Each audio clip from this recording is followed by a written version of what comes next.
Comienzo con la lectura. Yo vivo en el interior de Córdoba, así que puede suceder que en algunos momentos esté lento el internet, así que en ese caso me tienen paciencia o me avisan, así, bueno, tratamos de solucionarlo. En general no sucede nada, pero puede pasar esto de la velocidad o lo que sea. Bueno, ahora ya veo que somos varios, así que comienzo y me presento. Mi nombre es Paola Rimieri.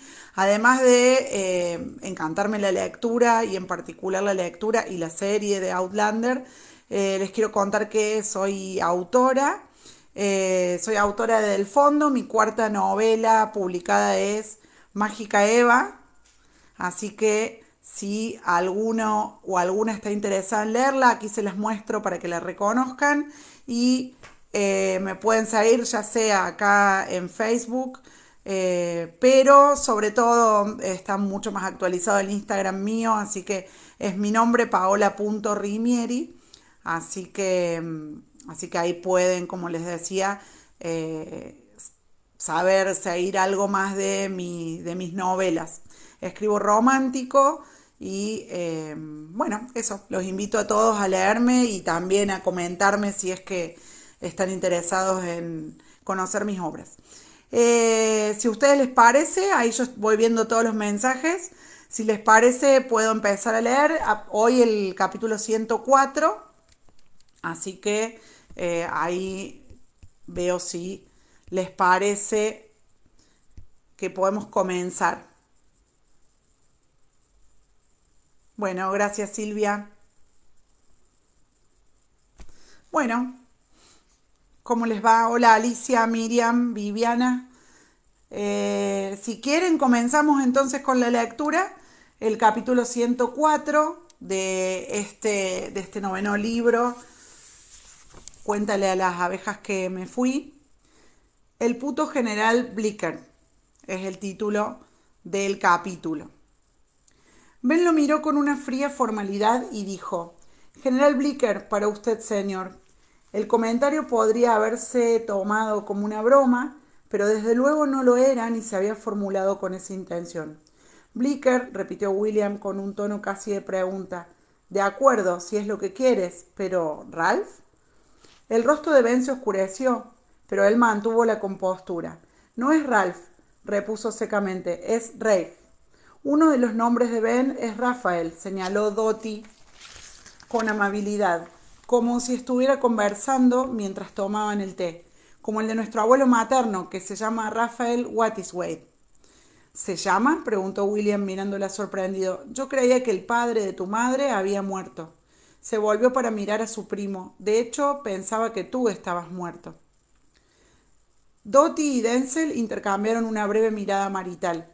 Creo que el amigo Wattiswade se ha esforzado por dar esa impresión, comentó Denzel, cuidándose de mirar a Ben.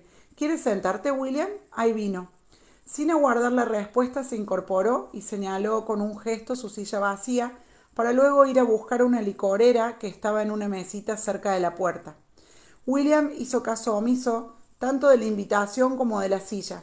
Ben era un poco más alto que su padre, pero como mínimo 15 centímetros más bajo que William, quien no pensaba sacrificar la ventaja de mirarlo desde arriba. Ben se puso tenso y levantó la cara hacia él con una expresión de furia. Repito, ¿qué demonios haces aquí? He venido a buscar a tu hermana, respondió William, y le hizo una pequeña reverencia a Dottie. Tu padre quiere que vuelvas a Savannah, Dottie.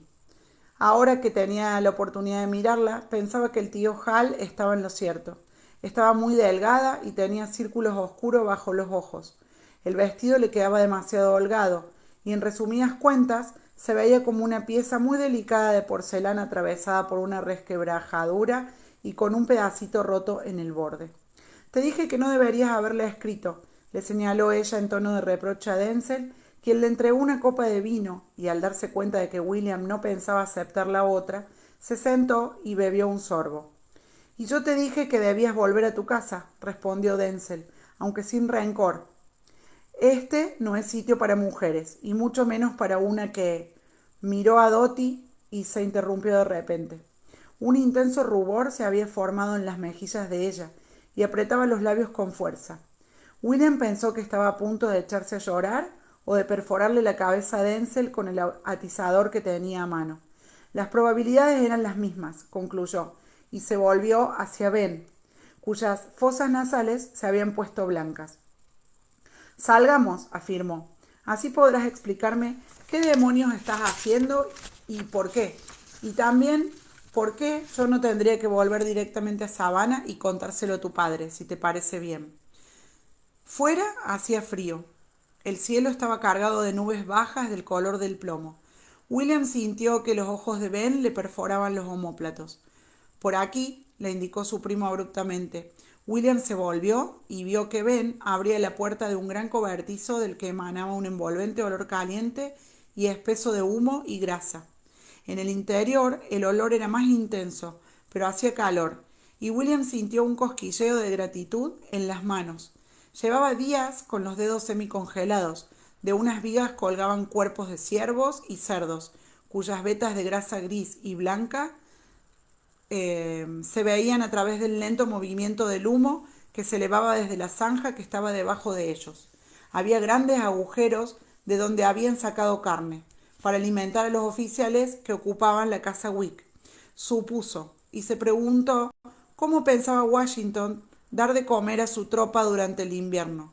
A partir de la apresurada evaluación que había hecho del campamento que estaban construyendo en el valle, debía de haber casi 10.000 hombres en ese sitio, muchos más de los que había pensado. Adam me ha dicho que renunciaste a tu grado de oficial. Se oyó un crujido y un ruido sordo cuando Ben cerró la puerta. ¿Es cierto? En efecto, William examinó a su primo y cambió el peso del pie. No tenía motivos para suponer que Ben trataría de golpearlo, pero el día acababa de comenzar. ¿Por qué? No es asunto tuyo, le respondió con brusquedad. De modo que Adam y tú os habláis todavía. ¿Y dónde está, llegado el caso? En Nueva York, con Clinton. Ben movió la cabeza hacia la izquierda. Su cara se veía pálida bajo la luz gris. ¿Se te ocurrió pensar que al hablar con él podías causarle serios problemas? Como que lo arrestaran, lo sometieran a un consejo de guerra e incluso que lo colgaran, joder. ¿O nada de eso sería un impedimento para tu nueva lealtad? El corazón de William seguía latiendo con rapidez por la impresión de haber encontrado a Ben con vida y no tenía ganas de morderse la lengua. ¿Cómo carajo te atreves?, dijo con una furia repentina que había aparecido de la nada. No solo eres un traidor, sino que también eres un jodido cobarde. ¿No podías cambiar de bando y anunciarlo directamente? ¿O no? Tenías que fingir que estabas muerto, joder, y matar a tu madre de pena. ¿Y qué crees que sentirá tu madre cuando se entere? A pesar de la luz mortecina, notó que a Ben le subía la sangre a la cara y que él apretaba los puños. De todas maneras, cuando respondió la voz de Ben seguía serena. Piénsalo, Willy. ¿Qué preferiría mi padre, que yo estuviera muerto o que fuera un traidor? Eso sí que lo mataría, mierda. O él te mataría a ti, repuso William con brutalidad. Ben se tensó, pero no respondió. Entonces, ¿por qué lo has hecho?, preguntó. ¿Por el rango, general Blicker? ¿No puedes haber sido por dinero? No espero que lo entiendas, afirmó Ben apretando los dientes. Inspiró profundamente, como para continuar, pero luego se detuvo y entornó los ojos. O puede que sí. ¿Has venido a sumarte a nosotros? ¿Qué? ¿Convertirme en un lameculos de Washington como tú? No, claro que no, joder. He venido en busca de Dottie. Imagina mi sorpresa. Hizo un gesto de desdén hacia el uniforme azul y ante. Entonces, ¿por qué has renunciado a tu grado? Ben lo miró de arriba abajo, deteniéndose en la ropa mugrienta y deshilachada, las botas gruesas y las medias de lana, cuyas partes superiores estaban giradas por encima de las cañas de las botas. ¿Y por qué demonios vas vestido así? Repito, no es de tu incumbencia, pero no es una cuestión política, añadió, y por un instante se preguntó por qué lo había hecho. Bueno, en mi caso sí lo fue. Ben inspiró profunda y deliberadamente, y se apoyó en la puerta. ¿Has oído hablar de un hombre llamado Paine? ¿Thomas Paine? No, es un escritor. Es decir, era un empleado del Servicio de Aduanas e Impuestos Internos de Su Majestad, pero lo despidieron y empezó a pensar en política. como uno suele hacer cuando se queda sin trabajo, supongo. Ben lo hizo callar de una mirada. Lo conocí en una taberna de Filadelfia. Hablé con él. Me pareció interesante. Un tipo un poco rarillo, pero supongo que podría decirse que era intenso. Ben inspiró demasiado hondo y tosió. El propio William sentía el cosquilleo del humo en la garganta. Luego, más tarde, cuando me encarcelaron de Brandywine, carraspeó. Tuve la oportunidad de leer su panfleto. Se denomina El sentido común. Y hablé con el oficial con quien compartí habitación y, bueno, sí que es de sentido común, maldición. Levantó los hombros, luego los dejó caer y se enfrentó a William con una actitud desafiante. Me convencí de que los americanos tenían razón. Eso es todo, y mi conciencia me impidió seguir combatiendo del lado de la tiranía. Pomposo gilipollas. El impulso de golpear a Ben estaba acrecentándose cada vez más. Salgamos de aquí. No quiero oler a jamón ahumado si no te importa. Ese argumento al menos surtió efecto en el resto de sensatez que le quedaba a Ben. Salieron y éste encabezó la marcha colina abajo, pero alejándose del pueblo. Algunos de los hombres que transportaban madera hacia el campamento los miraron con curiosidad, pero Ben no les hizo caso. Si eres un general, la gente no se pregunta por qué estás rodeado de un enjambre de criados y aduladores. Quiso saber William, dirigiéndose a la nuca de Ben, que a pesar del frío se sonrojó, lo que satisfizo al otro. El día estaba estropeándose, la nieve empezaba a caer con fuerza en copos que cubrían con celeridad los sucios montículos de tierra congelada que habían dejado las tormentas anteriores. Por eso iremos a donde nadie pueda vernos, replicó Ben secamente, y avanzó a paso ligero por un sendero de barro pisoteado y endurecido por el frío, en dirección a un gran cobertizo cerca de un arroyo congelado. Estaba cerrado con candado y tardó unos minutos en abrirlo, puesto que tanto la llave como sus manos estaban frías y poco cooperativas. Permíteme. William había mantenido las manos en los bolsillos, y si bien estaban frías, sus dedos todavía conservaban cierta flexibilidad. Le quitó las llaves a Ben y lo apartó de un codazo. ¿Qué pueden tener los continentales que valga la pena guardar bajo llave? Preguntó, aunque sin una verdadera intención de ofender. Ben no respondió. En cambio, abrió la puerta de un empujón, revelando unas siluetas oscuras y largas de armas. Cañones de a 4 y 6 libras, unos 9, calculó William tras un recuento apresurado, así como un par de morteros que acechaban en el fondo. Al parecer, se trataba del arsenal del ejército continental. El lugar olía a metal frío, a madera húmeda y al espectro de la pólvora negra. El ahumadero estaba un poco más cálido, observó Ben antes de volverse hacia William. Terminemos con lo que tengamos que resolver antes de que nos congelemos. De acuerdo. El aliento de William salió bajo la forma de una nube blanca y él ya empezaba a añorar la compañía de los cerdos muertos y su fuego. Quiero que Dottie regrese a Savannah conmigo. Supongo que serás consciente de que necesita comida, calor y estar con su familia, ¿no? Ben resopló, lanzando aire con fuerza por las fosas nasales, como un toro furioso. Bon Chang, buena suerte, dijo. Hunter no puede acompañarnos, porque es muy necesario aquí. Ella se niega a dejarlo solo. A pesar de su obvia irritación, había algo extraño en la voz de Ben. Casi un anhelo, pensó William, y ese pensamiento desencadenó una idea, que había estado creciendo lenta e inadvertidamente en el fondo de su mente. Amaranthus, repuso de pronto, y Ben se estremeció. Ese condenado cobarde se estremeció en serio. Joder, ¿ella sabe que no estás muerto?, preguntó. Sí, respondió Ben entre dientes. Por ella yo... No importa, joder. No puedo obligar a Dottie a que vaya contigo, salvo que la ate, la meta en un saco y la cargue en una carreta. ¿Crees que tú... ¿Qué has hecho por tu esposa? Tu esposa. Esas palabras se retorcieron como gusanos en su estómago y cerró la mano y sintió la palma caliente y resbaladiza. ¿Quieres decir que le contaste lo que ibas a hacer y que ella... Yo estaba preso. No podía decirle nada. No hasta después de hacerlo. Ben había estado mirándolo con furia, pero con estas palabras apartó la mirada. Yo Le escribí en ese momento, por supuesto. Le conté lo que había hecho. No le gustó nada, añadió en tono lúgubre. Explícamelo, te lo ruego, le pidió William con todo el sarcasmo que pudo. ¿Fue idea de ella fingir que estabas muerto? Si es así, no se lo reprocho. Sí, contestó Ben, con un tono tenso. Tenía los ojos clavados en la boca negra de un cañón cercano. Dijo que yo no podía desvelar que era un traidor, no solo por ella o por mi padre, sino también por Trevor. Mi padre se sobrepondría a mi muerte. Sobre todo si había caído como un soldado, pero jamás superaría que yo te hubieras convertido en un traidor, propuso William. No, claro que no, maldita sea.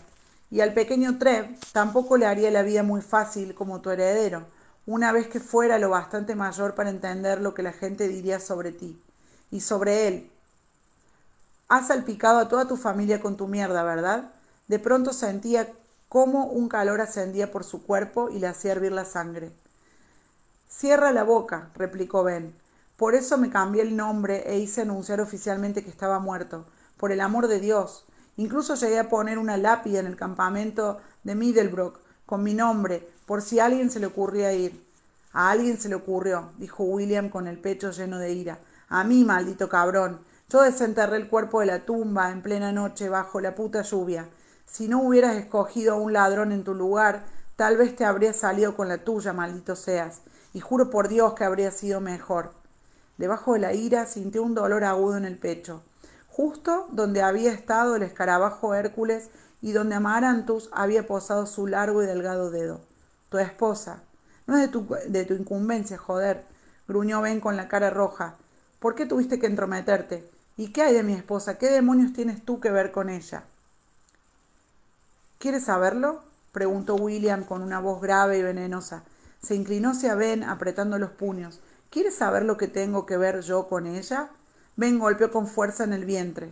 William cogió a Ben del brazo y le dio un golpe en la nariz, que se quebró haciendo un crujido satisfactorio, y derramó sangre caliente sobre sus nudillos. Ben era más bajo y delgado, pero al igual que el resto de la familia Grey, peleaba como un tejón, y pensaba en las consecuencias más tarde. William cayó hacia atrás, chocando contra uno de los cañones, mientras Ben lo cogía de la garganta, y alcanzó a oír cómo el abrigo azul se rasgaba, mientras su primo intentaba estrangularlo en serio. William estaba furioso. Ben había enloquecido. Con dificultad, William consiguió interponer la rodilla entre ambos y deshacerse del apretón de Ben el tiempo suficiente para golpearlo en la nuca. Ben soltó un ruido como una pantera que recibiera un tiro en el vientre. Bajó la cabeza y embistió a William en el pecho, derribándolo, para luego caer encima de él y apretarle el estómago con las rodillas. Quedaron aplastados juntos, forcejeando en el estrecho hueco entre dos cureñas, y a William se le pelaron los nudillos tanto por golpearlos contra madera y metal como contra la boca de Ben. Durante un instante, cuando un rayo de luz le permitió ver la cara de su primo, creyó realmente que Ben quería matarlo. Luego, de pronto, la andanada de golpes se detuvo y el peso se levantó. Ben estaba de pie, inclinado sobre él, sangrando. En ese momento, William vio, a través del aturdimiento de la pelea y de las sombras del cañón, que entraba luz por la puerta abierta del cobertizo y oyó voces. «Un saboteador», dijo Ben con voz ronca antes de escupir un hilo de sangre que chocó contra uno de los cañones y se derramó poco a poco por la muñeca de William. «Llevadlo a prisión. No puede hablar con nadie. Lleváoslo, he dicho». William de ninguna manera era un maniático con la comida, y las alubias tibias y el pan de maíz seco que le ofrecieron después de una noche muy fría en prisión eran un manjar para él, y no demasiado duros de masticar, incluso con la mandíbula maltrecha.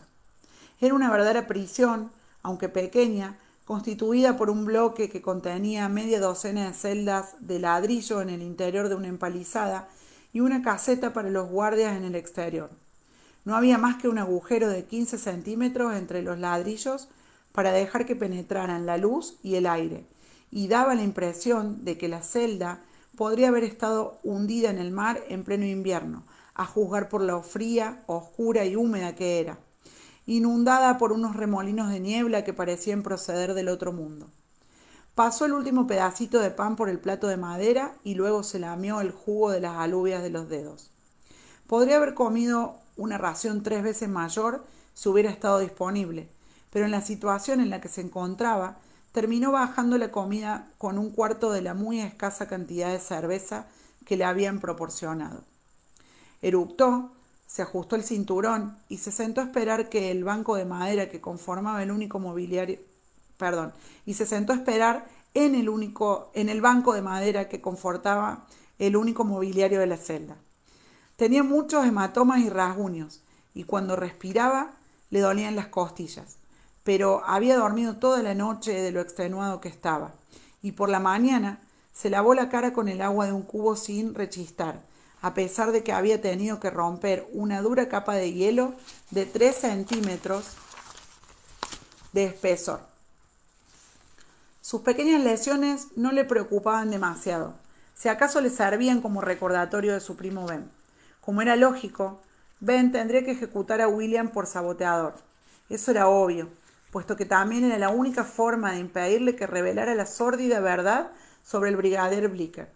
Al tío Hal, la tía Minerva, el regimiento de Ben, los periódicos londinenses. Bueno, a los periódicos no.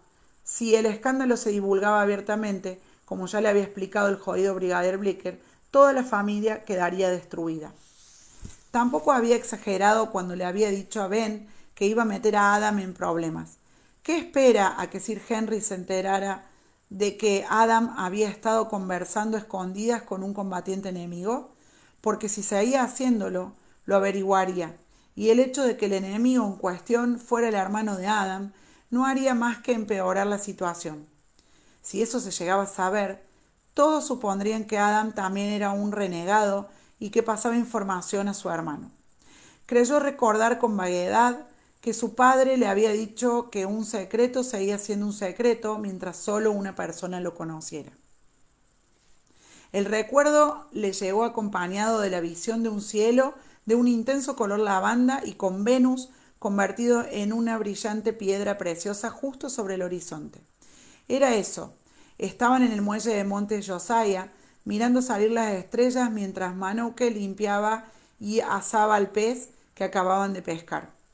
Respiró con nostalgia, casi esperando percibir el olor polvoriento del lino y el excitante aroma de pescado rebozado con harina de maíz y frito en mantequilla. El sabor del pan de maíz, que todavía sentía en la boca, le hizo experimentarlo durante un instante, antes de retirarse y dejarlo con el hedor del orinal que estaba en un rincón de la celda. Se incorporó, lo utilizó y luego se arregló la ropa y se echó otro poco de agua en la cara.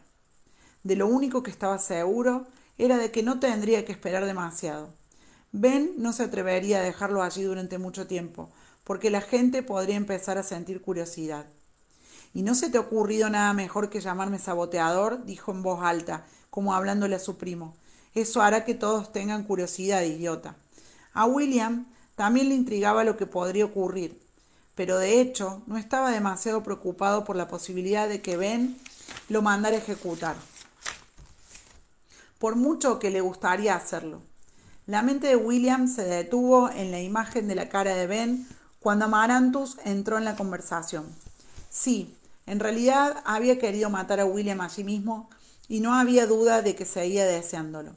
La idea de Amaranthus hizo que ella se le apareciera como si estuviera físicamente delante de él, con sus ojos azules y grisáceos, arrugados con una sonrisa, alta y con mucho busto, oliendo a hojas de parra, además de un aroma suave y débil a polvo de arroz y deposiciones de bebé, y sus dedos largos y delgados y frescos como el agua, tocando los suyos. Cuadró los hombros y expiró. Ya tendría tiempo de lidiar con ella cuando saliera de allí. Si Ben no lo había mandado fusilar al alba, no lo mataría. Además del temor de que William empezara a gritar cosas incriminatorias de camino al pelotón de fusilamiento, estaba Dottie. William no tenía duda de que ella amaba a Ben, a Adam y a Henry. Era una familia muy unida, pero Dottie también le tenía cariño a él. Y más allá de eso, se había convertido en cuáquera. Después de haber pasado un tiempo viajando con Rachel y Denzel Hunter, William sentía un respeto considerable por los cuáqueros en general. Y si bien Dottie era lo que él creía que se llamaba una amiga profesa, más que una que había nacido siéndolo, desde luego poseía una tenacidad innata que podía competir con la de cualquier cuáquero. Así que no se sorprendió cuando una hora más tarde un guardia abrió de repente la puerta de su celda y entró Denzel Hunter con un rasguñado maletín de médico en la mano. Confío en que te encuentras bien, amigo, dijo. Su voz era agradable y neutra, pero sus ojos transmitían calidez desde detrás de las gafas. ¿Cómo estás esta mañana? He estado mejor, respondió William mirando la puerta de reojo, pero estoy seguro de que un trago de coñac y un poco de latín me dejarán como nuevo. Es un poco pronto para el coñac, pero haré lo que pueda. Quítate los pantalones e inclínate sobre el banco, por favor. ¿Qué? Te administraré un enema para asentar tus humores, afirmó Denzel, girando la cabeza hacia la puerta. Por supuesto que el agua helada no es el mejor medio para este propósito. Caminó hasta la puerta y le dio unos fuertes golpecitos. Amigo Chelsea, ¿me traes un cubo de agua caliente, por favor? ¿Agua caliente? El guardia, por supuesto, estaba del otro lado de la puerta escuchando. Sí, señor, supongo. ¿Está seguro de que se encontrará salvo aquí dentro con él, señor? Tal vez sería mejor que salga mientras voy a buscar el agua. No, amigo. No hay peligro, repuso Denzel, haciéndole un gesto a William para que se tendiera sobre el banco. Tiene una lesión en la cabeza, entre otras cosas. Dudo que pueda ponerse de pie. Se oyó un chirrido cuando Chelsea abrió la puerta y asomó la cabeza en actitud de sospecha.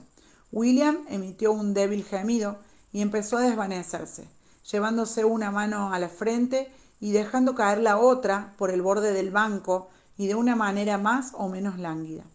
Ah, dijo Chelsea y volvió a cerrar la puerta. Se oyó el crujido de sus pasos alejándose.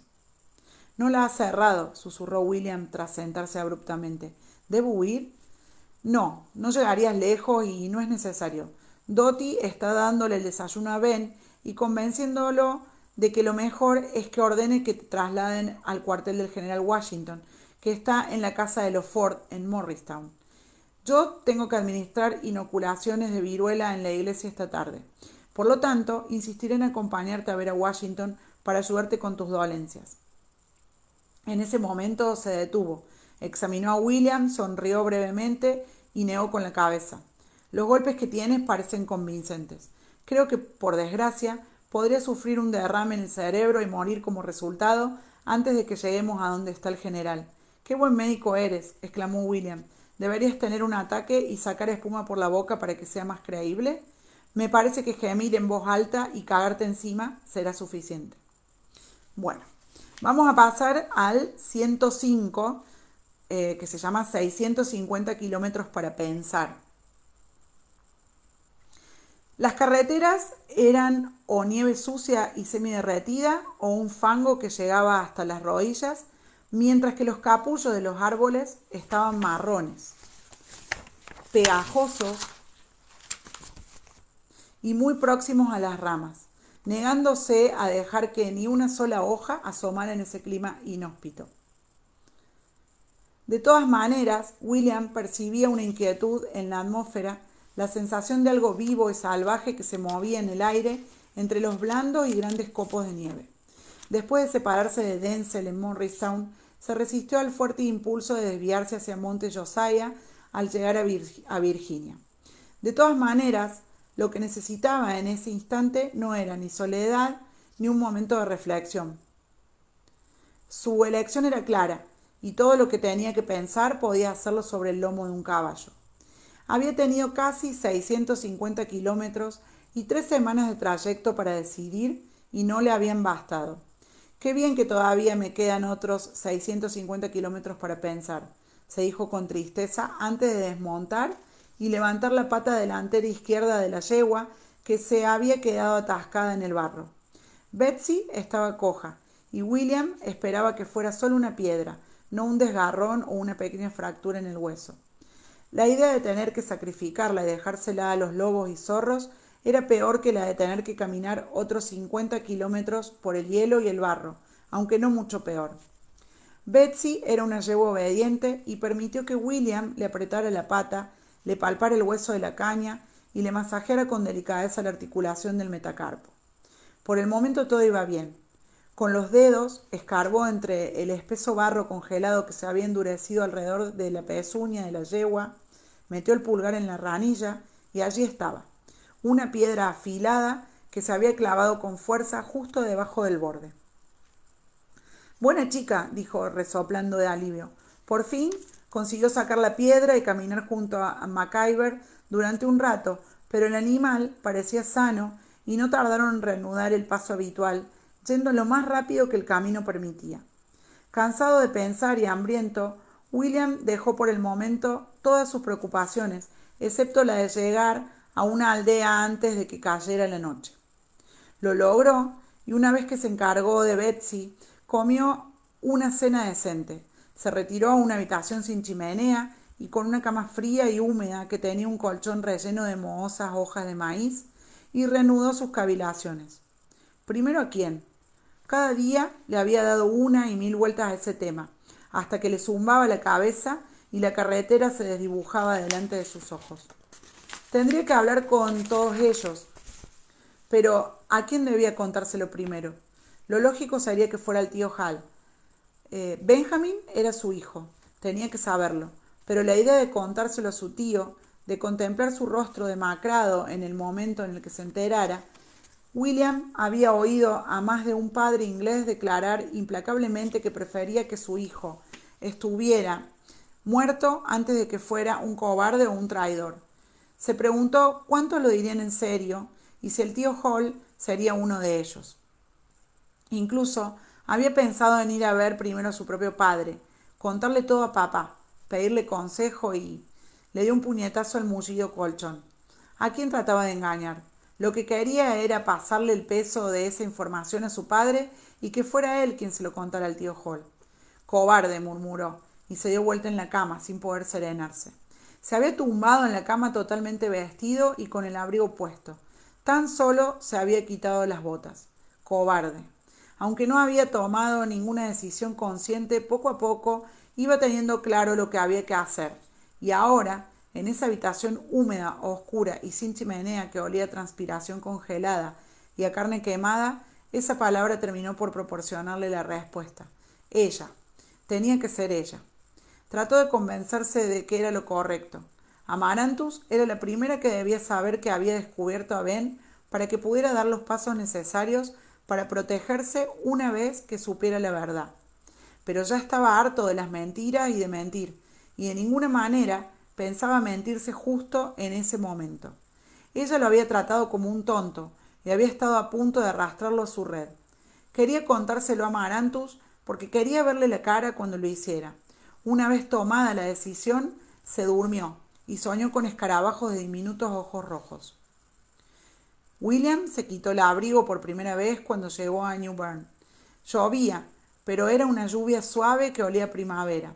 Su piel anhelaba aire frescor y sus miembros un buen estiramiento. Tendría que hacer bastante más calor antes de que se quitaran muchas más prendas, pero encontró una posada con un establo para Betsy y una vez que se ocupó de atender las necesidades del animal, caminó hasta la orilla, se quitó las botas y las mugrientas medias con un suspiro de alivio y se acercó a la arena mojada y fría sobre la marea. Estaba cayendo el crepúsculo y no había nadie en esa zona de la playa, aunque alcanzaba a oler un fuego de leña y cangrejos cociéndose en un grupo de casuchas a lo lejos. El estómago le rugió. «Debo de estar derritiéndome», dijo en voz alta con una voz que le sonó áspera y quebrada. No había pensado conscientemente en comida desde que se había recuperado del golpe en la cabeza en Morristown. Denzel Hunter le había dado de comer, insistiéndole en que debía alimentarse antes de emprender el trayecto de regreso. Había intentado negarse, sabiendo que era probable que aquella fuera la ración de Denzel para todo el día, pero el hambre y la persistencia de éste habían triunfado. Había comido algunas veces, por supuesto, en el camino hacia el sur, pero sin ser demasiado consciente de ello. Deseaba haber podido convencer a los Hunter de que volvieran con él, aunque como mínimo Dottie había escrito una carta para sus padres. Se tocó el bolsillo interior del abrigo y se tranquilizó al oír el crujido del papel. Ya no soplaba el viento y no había más sonido que el suave susurro de la marea creciente. Pensar en la carta de Dottie le trajo a la mente al tío Hal, aunque en ningún momento había estado lejos de sus pensamientos. La sensación de la arena bajo los pies y la imagen de sus propias huellas, largas y curvadas, como una serie de comas que lo siguieran por la playa, volvieron a recordarle aquella conversación que había tenido lugar junto a las marismas de Savannah. Traición. Al menos no hay ningún jodido cocodrilo por aquí, murmuró. Pero miró por encima del hombro en un gesto reflejo, luego resopló y se rió de sí mismo. Con una cosa y otra no había pensado ni una sola vez en el dilema de su título de conde, y se dio cuenta, un poco sorprendido, de que se sentía en paz consigo mismo y no le apetecía volver a cargar con ese peso. Tendría que hacer algo al respecto, pero no era en ese mismo momento. Al menos la sugerencia de Amaranthus está completamente descartada, aunque se aseguró a sí mismo que en ningún caso la habría aceptado. Saber que su marido estaba vivo le quitaba el asunto de las manos. Una de las manos en cuestión se cerró de manera involuntaria, mojada de lluvia, y se frotó los dedos contra la palma, borrando el recuerdo del beso que ella había dejado allí, con un mínimo roce cálido de la punta de la lengua. Jodido Ben, cabrón egoísta. Una repentina ola de agua salada le rodeó los tobillos. El frío le atravesó el cuerpo como una corriente eléctrica de una botella de Leyden y el agua arrastró la arena que tenía bajo los pies. Se echó hacia atrás, tambaleándose, parpadeando para quitarse las gotas de lluvia de las pestañas y se dio cuenta de que tenía la camisa húmeda y los hombros del abrigo mojados. Una brisa volvió a llevarle olor a comida y salió de la playa, mientras sus huellas desaparecían detrás de él a medida que avanzaba la marea. Capítulo 106. El terreno elevado. Kings Mountains, Condado de Tennessee, abril de 1780. Conquistar el terreno elevado era uno de los pilares de la estrategia militar. A Jamie se lo había explicado su padre una vez que él y Murtagh estaban sentados delante del fuego bebiendo whisky y conversando. Jamie estaba acuclillado en un rincón con los perros, esperando que no advirtieran su presencia para poder quedarse a escuchar. Pero ninguno de esos dos hombres era poco observador y habían notado su presencia bastante pronto. De todas maneras, a esas alturas, ya habían echado unos cuantos tragos, de modo que su padre le permitió a Jamie que se quedara, y éste se acurrucó en el banco a su lado, caldeado por el fuego y el calor del cuerpo firme de su padre, quien en actitud distraída apoyó en su espalda la mano grande con la que no estaba sosteniendo el whisky. ¿Recuerdas aquella vez que te ocultaste entre los arbustos? Estaba diciendo Marta con el brillo del recuerdo en los ojos. En lo alto de la colina, esperando que aquello empezara, un ruido sordo de risa surgió debajo de las costillas del padre de Jamie y le hizo cosquillas en la oreja. Lo que recuerdo es que tú te pusiste de pie para mear y que Enoch Grant, que estaba detrás de ti, te metió la punta del arco en el culo y, siseando como una serpiente, te ordenó que volvieras a tumbarte. Tampoco es que le hicieras caso, añadió papá, para ser justo. Murtagh soltó un contrariado y Jamie se arriesgó a preguntar qué había hecho entonces. El resultado fue otro más fuerte y su padre volvió a reír, esta vez a un volumen muy alto. Se dio la vuelta, le meó encima de Enoch Grant y luego creo recordar que le saltó a la garganta y le dio un golpe tremendo con la empuñadura del puñal. Dijo Murtagh, disfrutando claramente del recuerdo. De todas maneras, el desventurado Grant se libró de sufrir heridas más serias porque justo en ese momento los oficiales empezaron a gritar y el enemigo, que en las últimas 2 horas se había vuelto visible en Sheriff Muir, comenzó a avanzar. Y pocos minutos más tarde salimos de los arbustos como un enjambre de Brodahan. Los arqueros soltaron las flechas, y los que teníamos espadas y escudos les caímos encima a los Sasunak, le contó su padre a Jaime.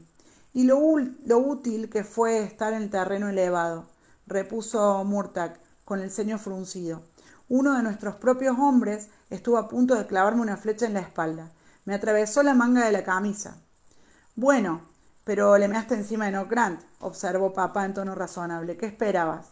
Jamie sonrió para sus adentros mientras escuchaba hablar a esos dos hombres como si estuvieran justo a su lado, y recordó en sus propios huesos el agradable recuerdo del sueño que había empezado a sentir aquella vez, en el calor de aquella habitación de Lallybrook iluminada por el fuego. Ahora también tenía calor. La subida había hecho que sudara y no tenía sueño. Era una montaña pequeña, que ni siquiera llegaba a la mitad de la altura de un Bain escocés. Pero sus paredes eran escarpadas y tenían una vegetación tupida. Estaba siguiendo un sendero de ganado que ascendía por la ladera de la montaña. A veces los lugareños dejaban pastar a sus animales en la cima, porque allí había un buen prado, pero que estaba invadido por retoños de robles y arces, y una capa de arbustos bajos, hasta el punto de que el sendero ya había desaparecido por completo cuando llegó a la cumbre a través de una cortina de pinos. Se detuvo en el borde de un largo prado que se extendía por una hondanada cuya forma era similar a la de una silla de montar. Ya eran las últimas horas de la tarde y había varios ciervos pastando en el otro extremo, cerca del refugio de los árboles. Uno o dos levantaron la cabeza y lo miraron, pero como él permaneció inmóvil, volvieron a ocuparse de sus asuntos bajo una sombra que se hacía cada vez mayor. Había unas salientes rocosas cerca de los bordes de la meseta. No eran grandes, pero podían representar una posición estratégica ventajosa para un fusilero individual, y si conseguía llegar lo bastante lejos sin que lo abatieran mientras ascendía por la ladera. Sí, era del todo consciente de lo que pensaría Patrick Ferguson. Con la suficiente munición y una banda de milicianos bien armados, sería fácil ocultarse cerca de esos bordes y disparar a los atacantes desde arriba. Salvo que, como Frank Randall había narrado, esa estrategia solo funcionaría mientras pudieran mantener a los atacantes a raya. Si los dejaban subir demasiado, acercarse mucho a la pequeña pradera, Ferguson tendría que cambiar su táctica y pasar a las bayonetas. Pero el problema era que aquellos atacantes que sobrevivieran lo bastante como para llegar a un punto alto y consiguieran eludir las bayonetas, pasarían al otro lado del borde con las armas cargadas y acribillarían a los lealistas, que estarían luchando con rifles sin munición y con cuchillos de carnicero en la punta, como si fueran bayonetas. Según ese condenado libro, Ferguson tenía poca experiencia en el combate. Le habían disparado en el codo en la única batalla en la que había participado y la herida lo había dejado lisiado. Y no entendía ni el terreno ni la personalidad de los hombres que ascenderían por aquella montaña. Randall no lo mencionaba, pero Jamie estaba seguro de que Ferguson utilizaría su propio rifle, patentado, que se cargaba desde la recámara. Lo usaba siempre, puesto que no podía cargar un arma habitual con el codo paralizado. Era extraño pensar en ese hombre, el tal Ferguson, que en aquel mismo instante estaría en algún sitio ocupándose de sus propios asuntos sin la menor idea de lo que le depararía el futuro. Pero ya sabes que lo mismo ocurrirá contigo. Sintió un raro estremecimiento en la parte posterior de las piernas, tensó la espalda y apretó los puños para mitigarlo. No, no lo sé, respondió en actitud desafiante a la sombra de Frank Randall. Tú no has estado aquí ni lo estarás. No voy a creerte solo porque lo hayas escrito, ¿no es cierto? Había hablado en voz alta y los ciervos desaparecieron como humo, dejándolo solo mientras caía el crepúsculo. La noche estaba serena, pero el prado no. Él había llevado consigo su propio nerviosismo, y el viento trazó largos surcos ondulantes en el pasto, como si estuviera persiguiendo a unas pequeñas criaturas que corrían para salvar su vida. Tendría que existir alguna clase de ritual para enfrentarse a la propia muerte. De hecho, había muchos, pero ninguno parecía adecuado para esa situación. De todas maneras, y a falta de otra cosa, se volvió en dirección al sol y se acercó al borde del pasto, trazando un círculo alrededor de la cima de la montaña y de las sombras de la batalla que estaba a punto de tener lugar. El primer sortilegio solar que le vino a la mente fue el del Deasil, que se decía que bendecía a los recién nacidos y los protegía de todo mal. William.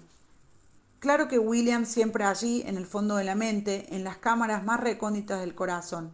Tal vez aquella fuera la única cosa de valor que podía dejarle ese hijo suyo, por lo que pronunció la plegaria en voz alta y dejó que le llenara el corazón. Que sea tuya la sabiduría de la serpiente, que sea tuya la sabiduría del cuervo, la sabiduría del águila valiente, que sea tuya la voz del cisne, que sea tuya la voz de la miel, la voz del hijo de las estrellas, que sea tuya la bendición del hada, que sea tuya la bendición del dardo del elfo, que la bendición del perro rojo sea tuya, que sea tuyo el botín del mar, que sea tuyo el botín de la tierra, el botín del Padre en el cielo, que cada día se alegre por ti, que no haya día malo para ti, una vida alegre y satisfecha. Hasta que dejó la cumbre e inició el descenso resbaladizo, rocoso y difícil.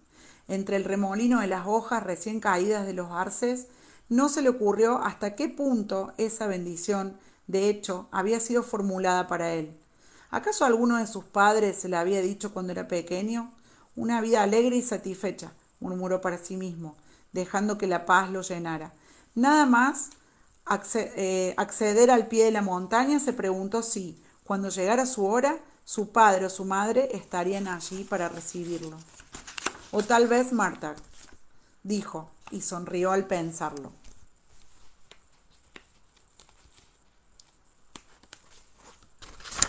Esperemos que sea así.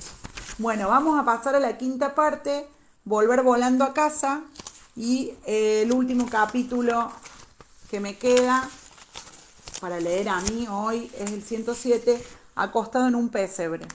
Antes de comenzar a leerlo, y yo también lo quiero defender a Frank, disculpen, un poco, no del todo, ¿no? Pero bueno, ya que voy leyendo ahí, como que no puedo hacer una sola cosa.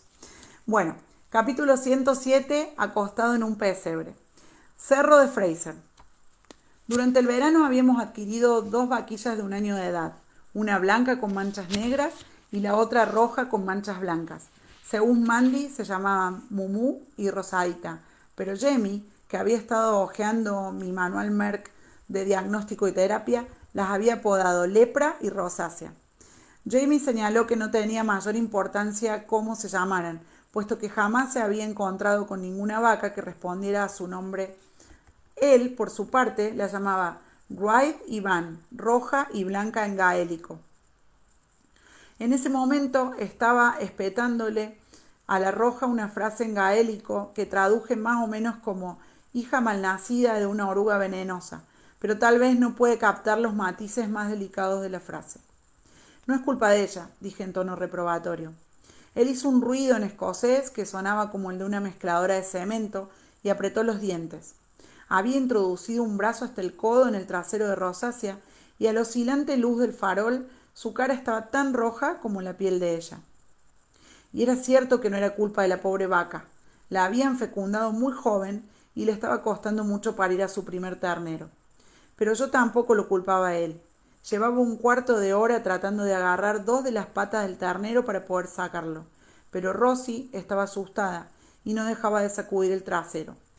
Cada cierto tiempo asomaba el hocico del ternero, resoplando por las fosas nasales a causa de lo que yo suponía que era pánico. Yo sentía algo muy similar, pero hacía un esfuerzo por reprimirlo. Tenía ganas de ayudar, de meter mis manos, que eran mucho más pequeñas, dentro de la vaca y como mínimo localizar las pezuñas. Pero me había hecho un corte profundo en la mano ese mismo día y no podía arriesgarme a exponer una herida abierta a lo que Jamie estaba cogiendo en ese momento. Nick Galahad, exclamó él antes de echarse hacia atrás con brusquedad y sacudir la mano. En medio del caos y de la escasa luz, había metido la mano por error en el orificio incorrecto y ahora estaba agitando el brazo para deshacerse de una capa de estiércol muy húmeda y fresca. Me vio la cara y me apuntó con un dedo viscoso y amenazador. Si te ríes, te lo froto en la cara, Sassenach. Me cubrí la boca con la mano vendada en un gesto solemne, aunque internamente temblaba de la risa. Él resopló, se limpió la mano mugrienta en la camisa y volvió a agacharse para proseguir con su tarea, murmurando imprecaciones. Pero, un poco después, esas imprecaciones se convirtieron en plegarias urgentes. Había cogido las patas. Yo también rezaba. La pobre vaca llevaba de parto desde la noche anterior y estaba empezando a tambalearse, dejando caer la cabeza de agotamiento. En realidad, tal vez eso ayudara, si estaba lo bastante cansada como para relajarse. Jamie cogió los brazaletes que había elaborado, que en esencia consistían en dos pequeños lazos unidos entre sí por una cuerda, y los encajó alrededor de las diminutas pezuñas antes de que se le pudieran resbalar de las manos. A continuación se puso en cuclillas detrás de Rosie y tiró con todas sus fuerzas. Se detuvo cuando las contracciones se redujeron, jadeó y apoyó la frente en las ancas de la vaca. El establo estaba oscuro. Consistía en una cueva pequeña con una puerta en la parte delantera y no había nada de luz, exceptuando un pequeño farol de aceite que colgaba de un clavo encajado en la roca.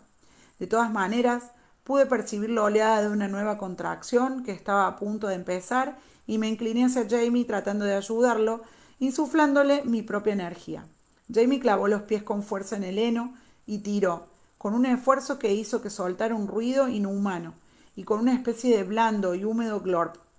El ternero se deslizó hacia el exterior en una cascada de sangre y baba.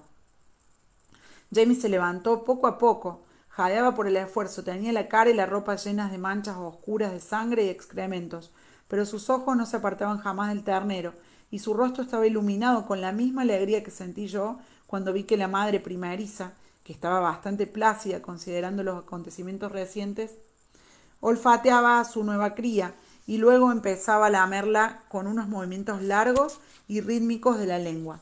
Será una buena madre. Por un instante pensé que eso lo había dicho Jamie, pero él estaba mirándome con una expresión de sorpresa y percibí un suave movimiento a mi espalda.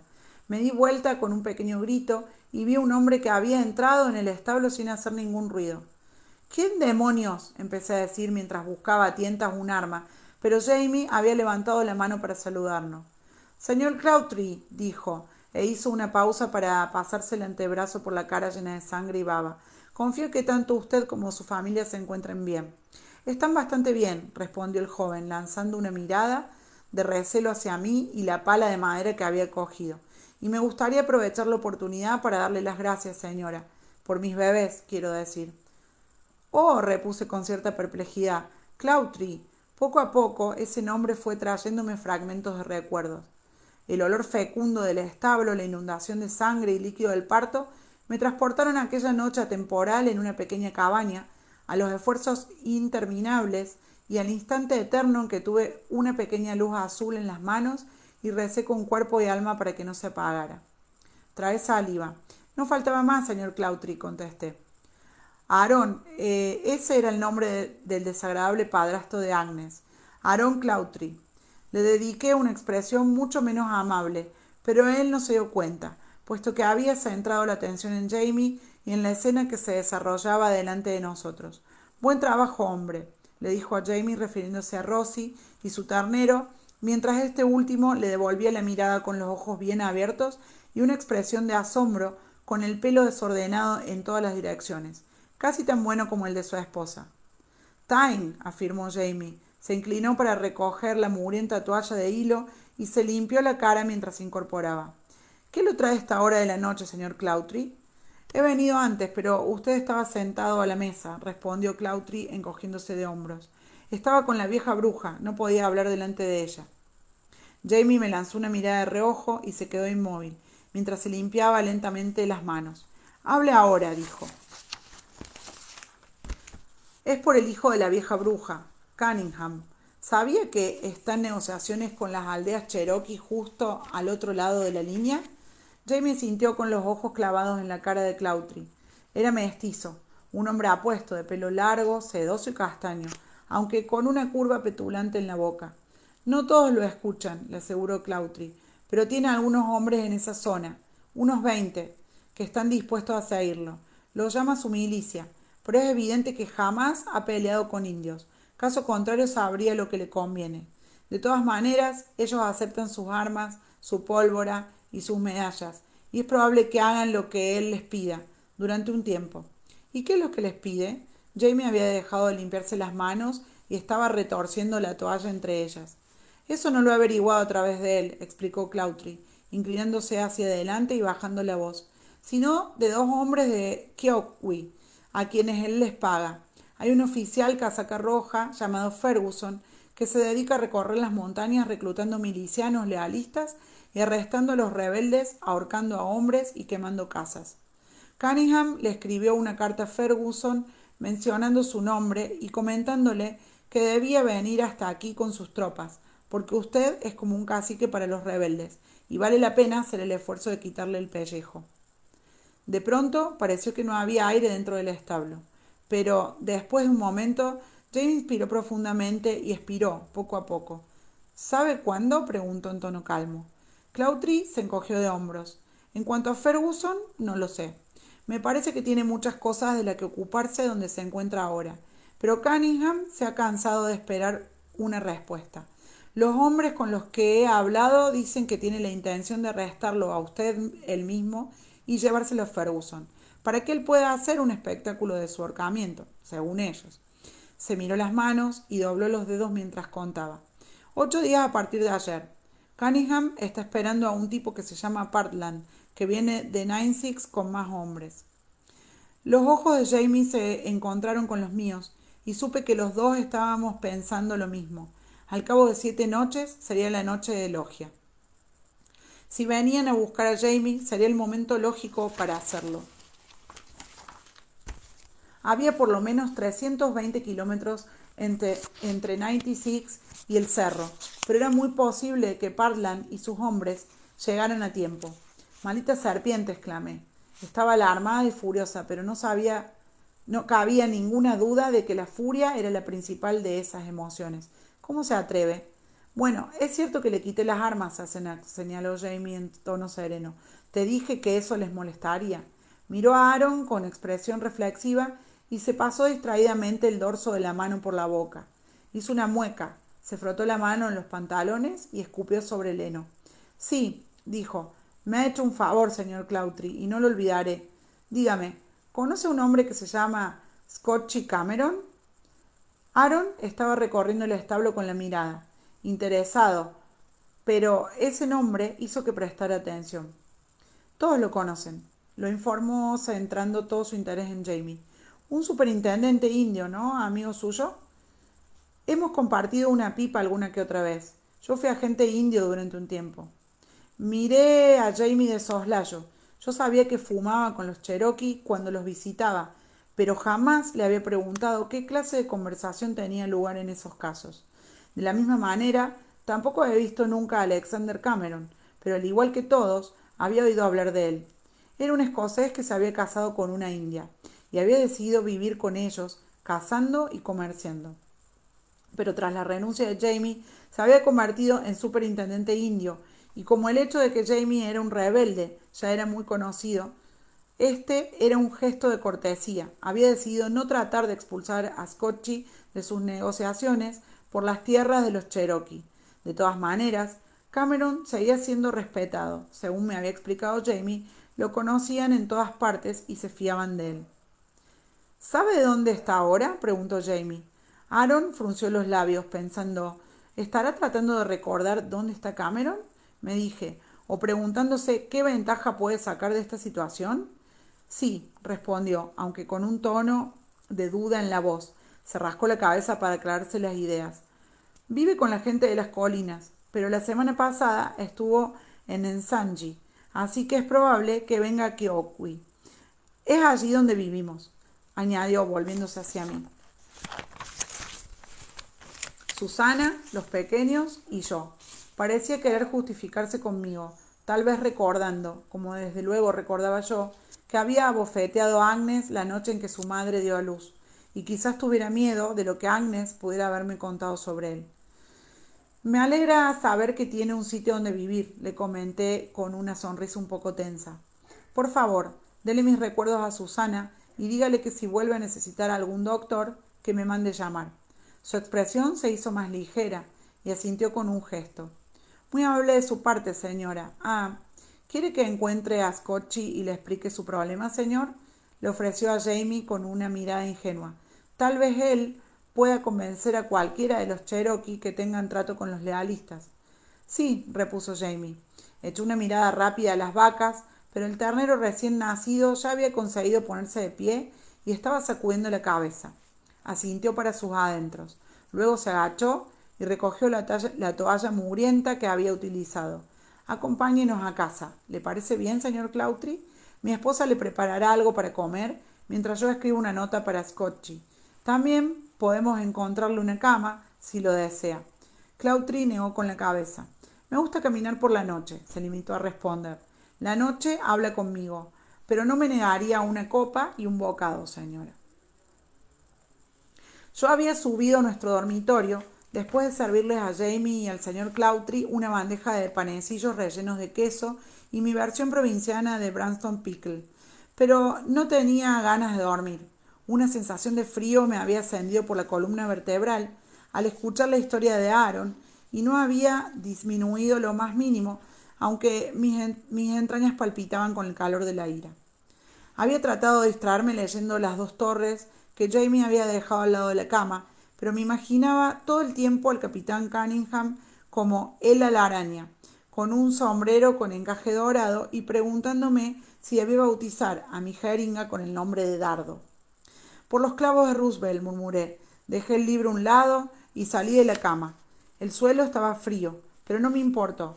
Di vueltas por la habitación como un perro en una jaula, hirviendo de furia. Era consciente de que estaba estimulando mi ira para que no me sobrecogiera el miedo, pero era una batalla perdida. ¿Cómo demonios iba a mirar a la cara a Elspeth Cunningham? Tenía que verla el domingo, si no antes. Faltar a la iglesia no me serviría. Si ella pensaba que yo estaba enferma, no tardaría en venir a administrarme algún medicamento. ¿Sabría lo que estaba tramando el capitán?, me pregunté, pasando por encima de Atzo, que estaba echado de lado sobre la deshilachada alfombra delante del hogar, aplastado por el sueño. En caso afirmativo, ¿qué haría? Nada, probablemente. Después de todo, me lo había advertido, y yo a ella. Una ramita se quebró en el fuego del hogar con un agudo crujido y se formó una diminuta fuente de chispas. Algunas chocaron contra la pantalla para el fuego que había construido Bree, emitiendo un resplandor rojo que se extinguió un instante después. El gato torció una oreja, pero se mantuvo inalterado. Sentí, más que oí, que se cerraba la puerta principal, una vibración amortiguada en el esqueleto de la casa. Aaron Clautry se había marchado. Me arrebujé en el abrigo y descendí a la planta baja, dejando que Atzo cuidara del fuego. ¿Crees que ese tal Scotchy puede ayudarnos?, pregunté en tono de duda. El señor Clautry se había marchado, saciado de whisky y con una nota lacrada en el bolsillo, escrita en gaélico y sin firma, por si la interceptaban o había alguna indiscreción. Y nosotros estábamos sentados junto al fuego de la cocina, compartiendo el resto del whisky, con la paz de la casa que descansaba a nuestro alrededor. Era muy tarde, tal vez las 2 o las 3 de la madrugada, a juzgar por la profunda y fría inmovilidad del aire de fuera, pero ninguno de los dos quería acostarse. No lo sé, admitió Jamie. Se frotó la cara con ambas manos y luego negó con la cabeza, dejándose el pelo despeinado y suelto, con unos cabellos cortos que se elevaban desde la coronilla y a los que la luz del fuego les daba un resplandor rojizo. Bostezó, parpadeó y volvió a menear la cabeza, más para disipar la niebla mental que para reconocer que estaba dejándose dominar por el sueño, pensé. Depende, prosiguió, tras dar un sorbo a la bebida y meditar un momento. De dónde esté, de con quién pueda hablar y de si todavía entiende el Gaelic, añadió con una sonrisa compungida. Si no, no estaremos peor que antes.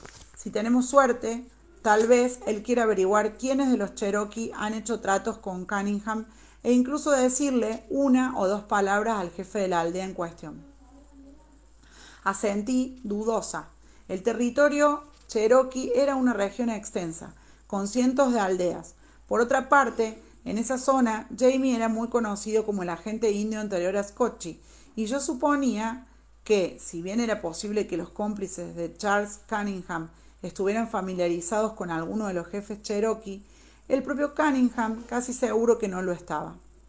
Alexander Duff y su hijo vivían a 400 metros de la cabaña de Cunningham, Donald McGillis, a tiro de piedra de los Duff. Sandy Duff y Donald McGillis eran hombres de ardid muir, en quienes se podía confiar completamente, y yo sabía que vigilaban los movimientos que se producían en la línea del tratado. ¿Qué has hecho con los rifles que le quitaste a Cunningham?, pregunté antes de servir otra taza de leche caliente y añadir un poco de miel. Les entregué la mayoría a hombres en los que puedo confiar. Hablando de eso, dijo, y volvió a bostezar, oh Dios, tengo que mandarles un mensaje a los hombres de las montañas, aunque no consiga llegar a todos a tiempo. De todas maneras, Sevier podría venir. Es el que tengo más cerca, y es un hombre de fiar. Además, los indios no les caen del todo bien. Bien, bueno, ahí llegamos al final del capítulo 107. Ahí eh, estoy viendo todos los comentarios. Muchas gracias a ustedes por, en primer lugar, haberme recibido en este grupo, por permitirme leer hoy y, bueno, por haber disfrutado de estos capítulos que leímos. Espero que a ustedes también les hayan gustado. Y como les decía al principio, por si alguno de ustedes tiene Instagram, además de Facebook, podemos seguirnos. Mi nombre en Instagram es el mío, paola.rimieri, así que ahí podemos estar más en contacto. Y bueno, eso, los saludo a todos. Quedamos a expectativas del capítulo 108, de mañana, que es Noche de Logia. Y bueno, muchas gracias a todos, saludos desde Córdoba y nos vemos.